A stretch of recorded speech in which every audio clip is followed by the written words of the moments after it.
नमस्कार, मी सौ गौरी रणनवरे सप्तरंग चॅनल मध्ये तुम्हा सर्वांचं स्वागत करते आणि गुरुपौर्णिमेच्या खूप खूप शुभेच्छा देते.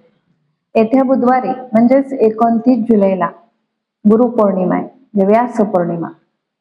तर या पौर्णिमेला व्यास पौर्णिमा का म्हटलं जातं किंवा का नाव पडलं आहे, तर आषाढ महिन्यातील पौर्णिमेला महर्षी वेदव्यास यांचा जन्म झाला आणि त्यांनी म्हणजे मानवी जीवन कल्याणासाठी 4 वेद, 18 पुराणे यांचं हे संपादन करून त्या ज्ञानाचा प्रकाश पूर्ण जगताला दिला.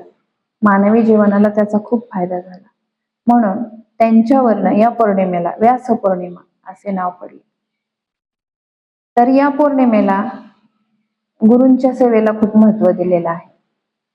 तर गुरूंचे पाय धुणे, त्यांची पूजा करणे, त्यांचा आशीर्वाद घेणे, त्याचबरोबर मंदिरात जाणे, मग ते दत्त महाराजांचं मंदिर असेल किंवा विष्णूचं म्हणजे तुम्हाला जिथं जाता येईल तिथं त्या मंदिरात जाणे, पिवळ्या रंगाची फुलं वाहणे, पिवळ्या रंगाचेच नैवेद्य दाखवणे, म्हणजेच की जसं की पिवळ्या कलरचं केळं असेल किंवा पिवळ्या कलरचा पेढा असेल, हे दाखवणे खूप फलदायी मानले जाते. आणि गुरुचरित्राचं पूर्ण पठण करणे तर खूप चांगले, पण हे पूर्ण पठण करणे शक्य नसेल तर 14वा अध्याय जरूर पठण करणे.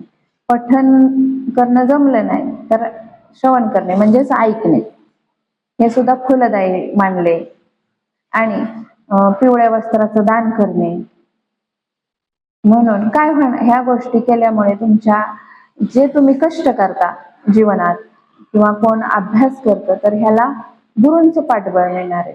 ह्या गोष्टी केल्यामुळं जे तुम्ही काम करता त्याच्यात तुम्हाला यश, कीर्ती आणि तुमच्या आयुष्यात सुख, समृद्धी, ऐश्वर्य, आरोग्य मिळणार आहे. कशामुळं तर ही सेवा केल्यामुळं गुरुचं पाठबळ वाढणार आहे. गुरुचं पाठबळ मिळतं म्हणजे तुम्ही जे कार्य करता, शिक्षण असेल, व्यवसाय असेल, कष्ट करता तुम्ही, त्याच्यात जे तुम्हाला फळ भेटतं त्याच्यासाठी तुम्हाला गुरुचं पाठबळ भेटतं. जे ग्रह आहेत त्यातला जो गुरु आहे त्या गुरुचं पाठबळ भेटल्यामुळे आपल्याला पुढे यश, कीर्ती, सुख, समृद्धी, आरोग्य लाभतं. म्हणून ह्या पौर्णिमेला होता होईल एवढी सेवा करायची आहे.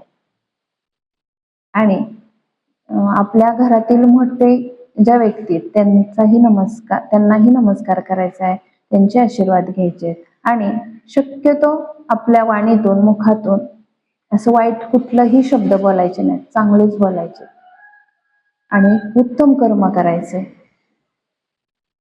व्हिडिओ आवडल्यास व्हिडिओला लाईक करा, शेअर करा आणि सप्तरंग चॅनलला सबस्क्राईब करा. धन्यवाद.